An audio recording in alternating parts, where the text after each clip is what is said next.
And the reason I believe it happened is because police have paid due disregard to the feelings of the family of the young man that was killed on Thursday evening.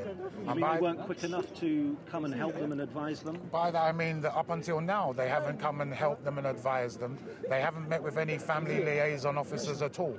And we were absolutely disgusted by that. So we decided that we needed to come to Tottenham Police Station because they may not be aware that a murder had been committed. Because we know that if they were aware of a murder being committed, the process, their legislation, their guidelines says they have to set up and send out an FLO.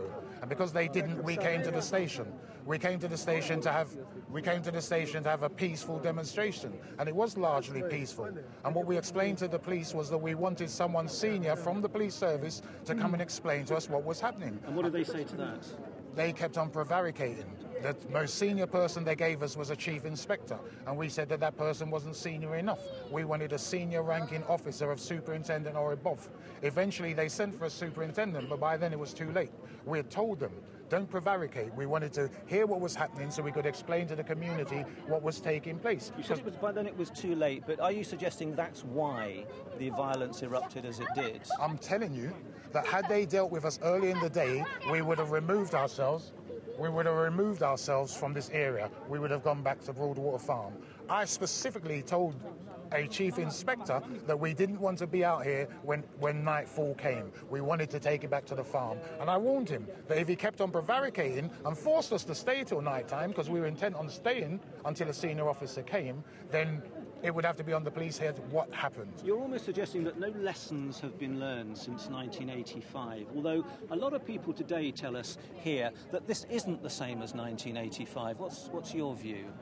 Those people who tell you it's not the same as 1985 were not here in 1985. It's absolutely the same as 1985. We do not believe that Mark was bad enough or mad enough to come out of a car and want to shoot at armed police officers. Our evidence, our information is telling us that if the gun that was found there was actually found in a sock, meaning that it wasn't prepared for action. So we can't believe that anyone would think that they're going to shoot at somebody through a sock. It's absolute craziness. Those are the kind of answers you're asking for. Do you not accept, though, that sometimes it's difficult to be precise within 48 hours let me be about absolutely exactly clear. what happened? Let me be absolutely clear. This is the borough where we've seen the death of Mrs. Cynthia Jarrett, Joy Gardner and Roger Sylvester. Roger Sylvester's inquest took about 4 years to be held, so we know that nothing happens quickly.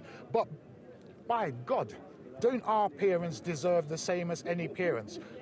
No matter what people want to say Mark was, when we hear you talk about the army on TV or a death that's happening in Afghanistan, it always says that you're not going to name the person until their parents have been informed. In this case here, their parents are reading about everything in the newspaper. They're seeing it all on the media. Nobody from officialdom has gone to them and said to them, your child was killed on Ferry Lane. Nobody has done that. If that damage has been done, how do you repair that damage now? Because the great fear is that there'll be violent scenes again tonight. What can be done in the next few hours? I do not believe that there's going to be any violent scenes here tonight. What happened yesterday was a combustion. It was just an outburst because people saw, spontaneous outburst, because people saw we'd been here for 4 hours.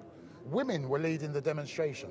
When the women said, look, 4 hours, our kids are now tired, we're going home. When the boys saw, or the guys saw the women leaving, that's when the guy said, wow, we've been here for 4 hours and nothing's happened. Nothing's changed. They haven't come to speak to us. And then when they saw some police cars, which for some reason were just parked up, unmanned, that was like a red flag to a bull. And they just had to go. I think that, A, if the police had been more responsive to us as a community, we would have gone and it wouldn't have happened. And B, if the police had been more responsive at the first outset of violence, it may not have happened.